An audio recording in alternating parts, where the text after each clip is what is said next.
Je suis à Cannes. Là, il y a le port, là, il y a le palais des festivals, là-bas, il y a la vieille ville. Oui, il y a des gens qui passent, ils doivent se demander ce que je fais parce que j'ai installé mon matériel, mon mini-studio sur une poubelle sur le port. Donc les gens passent et ils me regardent en train de parler à une poubelle. C'est une vidéo un peu particulière que je suis en train de faire parce que j'avais prévu des tas de trucs, mais vraiment des tas de trucs. On va commencer par le commencement.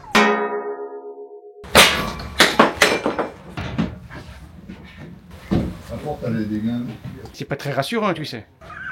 On n'est pas parti là. Le voyage commence bien, train en retard. Arrivé à Paris, j'ai 8 minutes pour traverser le pont entre la gare d'Austerlitz et la gare de Lyon pour prendre mon TGV. 8 minutes avec mon sac à dos, j'ai calculé si je cours à 6,30 du kilomètre, ça devrait le faire. Mais ça va être chaud, parce qu'il faut que je me tape que des feux verts pour traverser. Quelle aventure! Je l'ai eu! Je me suis positionné à la sortie, juste comme il fallait, sac à dos bien accroché. Dès que la porte a été ouverte, j'ai foncé. Et je lèche même un poil en avance, il est 58. Et il part dans 5 minutes. Je le répète, suite à une grosse avarie technique sur notre TGV, notre cellule d'assistance envisage un changement de rame.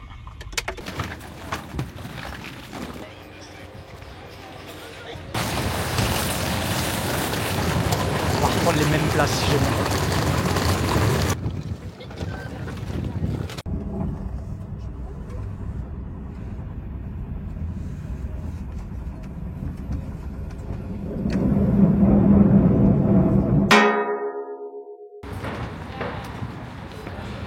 Bonjour. J'ai déjà croisé plein de gens qui me reconnaissent, c'est fou, j'ai pas disparu totalement. Bonjour. J'avoue que c'est rigolo de voir le regard des gens qui me croisent et qui me reconnaissent du monde du jeu. Il y a tellement longtemps que je suis pas venu là, 6 ans exactement. Je vais essayer de trouver l'endroit pour avoir mon plastique pour mon badge d'entrée.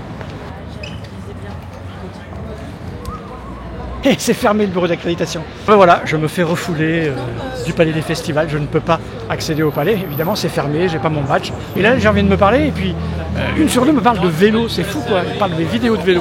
C'est complètement dingue. Bref, j'ai eu Fred au téléphone et je vais tenter de le rejoindre à l'hôtel. C'est parti. À chaque tour, vous pouvez ou nettoyer la ligne en retirant une carte. À peine arrivé, il me fait jouer. Mais dans ce cas, ça fera une ligne plus petite et à la fin, vous serez plus noté sur 20. Ou poser une carte. Vous avez 3 points de vie. À chaque erreur, on retourne, c'est un crâne. Quand tous les crânes sont sortis, vous êtes mort. T'as ouvert combien de paquets pour la savoir? Non, c'est calculé. C'est un jeu qui fait monter le volume sonore. Hein. Oh Oui, mais il y a plus de On voit qui c'est qui est bon, qui c'est qui est mauvais. C'est peut-être même plus de 510. Non, c'était exactement. Bravo. Il vous reste un point de vie. 23h30, je suis dans ma chambre d'hôtel. On a fait un bon resto, on a beaucoup papoté, on a testé un proto que Monolith va peut-être éditer. Je suis fatigué par le voyage et puis demain matin, je vais mettre le réveil pour aller courir au bord de la Méditerranée. J'ai envie de faire mon footing au bord de la mer, donc je vais aller me coucher. Bon, je suis à la terrasse d'un café en train de prendre mon petit déjeuner. Bon, il est un peu tard, hein, il est quasi 10h. Et du coup, je vois passer plein de gens parce que le palais est juste derrière. Les gens vont s'installer dans les tréfonds des sous-sols pour présenter leur jeu. Et donc je croise les gens qui passent, notamment plein de gens que j'ai connus il y a des années. Là je viens de discuter par exemple avec Roberto Fraga. Bon, il va falloir que j'aille dans le salon, hein, j'ai cherché mon laissez-passer. C'est amusant parce que j'ai à la fois envie d'y aller et pas envie d'y aller. J'ai à la fois envie de parler avec les gens et pas trop envie de parler avec les gens. C'est comme si j'avais pas envie qu'on me demande ce que je deviens, ce que je fais. Parce que je sais pas quoi répondre en fait. C'est difficile de dire aux gens, bah je fais rien en fait. Alors qu'en vérité je ne fais pas rien. J'ai pas bien dormi cette nuit parce que je me suis réveillé toutes les heures. Parce que mon cerveau, il tournait à fond les manettes, il pensait à tout ça. Parce que j'ai passé une soirée à la table avec un éditeur et des gens qui aiment ce qu'ils font, qui sont férus de jeux de société. Alors je sors pas beaucoup, du coup le volume sonore était très élevé, donc ça faisait bizarre. Et puis c'était de voir leur excitation et puis parler de choses et je me sentais à la fois dedans et dehors, spectateur, acteur. Parce qu'on me posait des questions, je répondais et puis je les écoutais. Et il se passait des milliards de trucs dans mon cerveau, positifs et négatifs, hein. C'est ça qui est fou. Je pensais pas que ça me ferait ça en fait. J'étais venu avec plein d'idées de vidéos. J'avais des envies de faire des choses, d'aborder des angles, des sujets. Et là, c'est le bordel dans ma tête. Je sais pas comment dire ça. Bon, bah, je vais aller affronter la foule. Je vais descendre dans les tréfonds du palais des festivals. Après 6 ans. Alors j'ai pas prévenu grand monde, hein. En tout cas j'ai pas prévenu du tout les organisateurs. Hier je suis resté à la sortie, on voulait pas me donner mon badge, alors que dans mon téléphone j'ai les numéros des gens qu'il faut appeler. Mais j'aime pas faire ça. Bon, je vais aller payer. C'est compliqué dans ma tête à cet instant précis. Je ne sais pas comment le verbaliser. Ce qui se passe là-dedans, ça fait... Et j'y vais. Alors pour ceux qui ne me connaissent pas, hein, parce que je sais qu'il y a beaucoup de gens qui sont là parce que je parle souvent de vélo, j'ai œuvré pendant des années dans le monde du jeu de société, et particulièrement à Cannes, puisque pendant 15 ans, j'ai été membre du jury du jeu de l'année. Un jury qui décidait, après avoir joué à des tas et des tas de jeux qui venaient de sortir, quels étaient ceux qui étaient les plus marquants, le plus innovants, avec un objectif simple, promouvoir une pratique, promouvoir un secteur, promouvoir la pratique du jeu de société. J'ai quitté le jury en 2018, après avoir vendu mon entreprise. En 2019, avec mon camarade Marcus, nous avons eu l'opportunité de danser la carioca sur la scène du Palais des Festivals pour présenter la cérémonie de remise de l'As d'Or. J'ai donc quitté ce secteur. Je suis resté 6 ans éloigné de toute activité ludique, plus ou moins, mais j'étais jamais revenu. Et là, c'était l'occasion. C'était une occasion assez unique. Donc j'avais prévu des tas de trucs. En vérité, j'ai été submergé. J'ai vécu une expérience humaine extraordinaire. Mais je vais d'abord commencer par, pour ceux qui n'y connaissent rien, vous parler de ce que c'est que le Festival international des jeux de société de Cannes. Autour du mois de février, c'est une période assez calme pour remplir le Palais des Festivals. Depuis 1986 a été créé le Festival international des jeux de société. Alors d'aucuns diront que ça n'a plus rien d'international, mais il faut savoir qu'à l'époque, ce festival était d'abord un festival de jeux traditionnels, échecs, dames, belote, tarot, bride, etc. Et qu'à la grande époque, il y avait énormément de joueurs d'échecs qui venaient du monde entier. Pareil pour les joueurs de dames, donc c'était international. Au bout d'un moment, c'est devenu de plus en plus fréquenté par le secteur ludique dit moderne, avec des jeux qu'on peut trouver en boutique, tels que les Aventuriers du Rail, etc. Pendant une époque, il y a eu une espèce de flottement dans ce festival. Il fallait que les organisateurs se remettent dans l'engrenage du secteur industriel ludique qui était en train de se fabriquer et de s'établir. Et j'ai fait partie intégrante de cette nouvelle stratégie. Et en travaillant cette nouvelle stratégie, qui est allée vers le jeu de société de plateau tel qu'on le connaît maintenant, il a été pendant un temps franco-français, même si ça a gardé le nom de international, et ça redevient légèrement international au fur et à mesure. Puisqu'on trouve des éditeurs étrangers, on trouve des gens qui viennent d'Allemagne, d'Angleterre, d'Italie, des États-Unis. Bref, c'est international. C'est un festival public et professionnel. Les portes sont ouvertes, il y a un salon, maintenant il est énorme, il y en a partout, ça a explosé. Je crois que le nombre d'exposants a dû être doublé ou triplé. Au début, il y avait une portion du palais qui était utilisée, maintenant il y en a partout. Je pense qu'en termes de surface, il n'y a plus 1 mètre carré de disponible. Il y en a partout, c'est l'équivalent du festival du film, là. Il y en a vraiment partout. Bref, c'est devenu un festival gigantesque. C'est un festival public avec énormément de monde. Il y a des tables, on explique les jeux, il y a des sorties, etc., des éditeurs qui présentent leurs produits. C'est devenu professionnel parce que des auteurs viennent présenter leurs prototypes à des potentiels éditeurs. Et puis, les éditeurs vont discuter avec des distributeurs, les distributeurs avec des boutiques. Bref, il y a maintenant un grand pan professionnel. Et en colonne vertébrale, en fil rouge, il y a le fameux jeu de l'année, qui est une remise avec une cérémonie. Alors, cette cérémonie, elle a connu toutes les formes. J'ai fait partie des premiers à remettre ses prix avec les nouvelles formules. On a tout tenté. Au début, on était dans des petites salles. On a tout essayé. Et là, maintenant, c'est fait. C'est dans la grande salle, sur la grande scène, en grande pompe, avec un truc qui se professionnalise, qui devient de plus en plus performant. Enfin bref, c'est probablement le plus gros festival français, probablement le plus gros festival francophone, et probablement... alors, c'est difficile d'être l'un des principaux festivals européens, puisque en Europe, il y a l'Allemagne, avec des festivals comme Essen, Nuremberg, etc., qui sont très très ancrés et très très en place, avec une autre optique et une autre vision des choses. Bref, ce festival est toujours incontournable et il est très très impressionnant.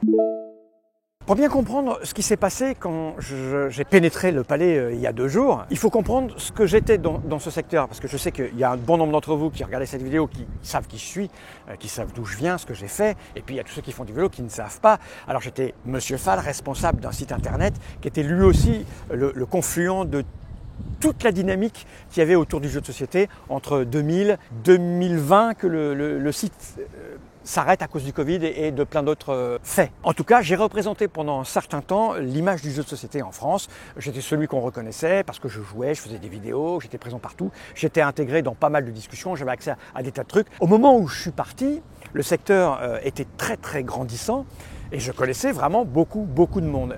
À la fois dans le public, les gens me reconnaissaient, et au niveau des professionnels. Et ce que je suis en train de vivre, ce que j'ai vécu, c'est une expérience particulière. Je suis parti à un moment donné où j'étais encore très présent, très actif. Je reviens à un moment où une partie de la population des joueurs ne me connaît pas, parce qu'elle est beaucoup plus jeune que moi, qu'elle a découvert le jeu de société il y a 3, 4, 5 ans, et je n'étais pas là, pas présent. Mais je reviens aussi à un moment où les gens que je connaissais, les gens qui me connaissaient, il y en a une partie qui est encore là, qui n'est pas partie à la retraite ou qui a encore décidé de venir sur les salons et les festivals qui sont encore actifs. Quand je suis rentré dans le palais, je ne m'attendais pas à ce qui m'est arrivé. Quand je tombais sur quelqu'un qui me connaissait d'avant, sa première réaction c'était « Oh, comment ça me fait plaisir de te voir !» Et ensuite, la question. Tu reviens ? Tu vas revenir ? Est-ce que tu reviens ? Et je pense que les 6 années où je ne suis pas venu, c'est la bonne période. Ni trop tôt, ni trop tard. Je me suis rendu compte que je représentais quelque chose, une espèce de nostalgie. Et ça, c'est provoqué par plusieurs choses. Il n'y a pas que ma personne. En gros, je représente une époque qui a changé. Alors je suis satisfait de déclencher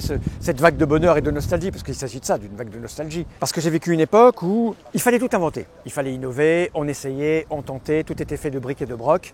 On se marrait. C'était facile de communiquer. Il y avait que nous, ou presque. Et ces gens ont vu ce secteur changer. Ils savent plus trop comment le gérer. Et me voir, ça leur rappelle ce temps-là. Ça leur rappelle leur jeunesse, leurs 40 ans. Et ça m'a fait bizarre. Parce que même des gens avec qui je m'étais accroché, avec qui j'étais pas d'accord, avec qui on avait eu des embrouilles, qui critiquaient notre travail, tric-trac, la manière dont on faisait, le jury, etc. Même ceux-là m'ont dit « Ah, ça me fait plaisir de te voir. Ah là là, ça a bien changé. Ah, la grande époque. Et qu'est-ce qu'on s'est marré. Et qu'est-ce que ceci, et qu'est-ce que cela. » Et ça, je m'y attendais pas. Et j'ai passé beaucoup de temps à m'arrêter dans les allées pour discuter avec ces gens. Que ce soit les professionnels et les joueurs. Parce qu'évidemment, j'ai croisé plein de joueurs. Je voyais des regards incrédules parfois. Quoi ? Il est là ? Bah oui, j'étais là. Et ça, c'est bizarre. En fait, c'est les circonstances qui provoquent ça. On ne peut pas s'y attendre. Je ne pouvais pas imaginer une seule seconde que ça allait se produire. Ça a fait péter tous mes plans. Tous mes plans de vidéo. Je vais vous dire, j'ai acheté un sac, j'ai un studio portable dans mon truc là. J'ai claqué une fortune. Mon sac est super. Il faudrait que je fasse une vidéo dessus. Il est vraiment super. J'avais des idées idiotes, des idées de déconnage. Je ne l'ai pas fait. J'ai pas eu le temps. Je suis là, l'appareil est posé sur une poubelle, pour faire ce débrief. Il est dur à faire, il est particulier à faire parce que ma situation, elle est pas simple. Ça fait 6 ans que je ne travaille plus comme on l'entend. Je ne suis pas dans un système de rentabilité, j'ai pas besoin de faire rentrer de l'argent ou d'aller discuter avec des financiers, etc. Donc je n'ai pas besoin de revenir dans le milieu. Je n'ai pas envie de revenir dans le milieu. Si à un moment donné ça m'a effleuré, pas mal de gens m'ont déjà demandé de revenir. D'ailleurs, je soupçonnais Fran Horry et Marc Ness, c'est eux qui m'ont invité avec Monolith à venir. J'ai soupçonné de me tendre un piège en me faisant venir ici. Donc je disais ouais, ils veulent que je revienne, que je chante le truc. Alors je réfléchis en entrant. Je vous le dis, j'ai pris le train, je suis arrivé. Je disais alors est-ce que tu as encore quelque chose à dire ? Est-ce que tu peux encore faire des choses pour ce secteur ? Est-ce que tu es légitime ? Est-ce que tu vas pas rentrer en conflit avec la jeune génération ? Est-ce que tu es encore capable de comprendre la jeune génération ? C'était ça un peu l'idée. En rentrant dans ce palais, je me préparais à me dire peut-être que potentiellement, pas aussi grand qu'avant, mais peut-être un truc à faire. Mais quand j'ai pris cette affection et surtout ce détachement, parce que les gens qui me parlaient, en tout cas les professionnels, il n'y a plus cette relation de... quand on est un média, quand on représente quelque chose, quand on est membre du jury du jeu de l'année, la relation avec les éditeurs, les distributeurs, elle est spéciale. Elle est très particulière, il ne faut pas se faire avoir. Ça se contrôle, ça se gère. Et quand les gens vous parlent, vous êtes en permanence sur le qui-vive, en train de dire est-ce que c'est vraiment quelqu'un qui dit ce qu'il pense ou il essaye de te séduire ? Enfin bref. Là, tous ces gens qui m'envoyaient de l'affection, je me suis dit mais tu ne peux pas revenir. Parce que si tu reviens dans le secteur, ça va être comme avant. Tu vas te retrouver dans cette situation où tu vas devoir réfléchir à quand quelqu'un te parle, pourquoi il te parle, qu'est-ce qu'il attend de toi. Et s'il te confie une tâche, qu'il te donne de l'argent, parce qu'il faut bien ramener de l'argent, il va vouloir des choses en retour, il va falloir calculer, etc.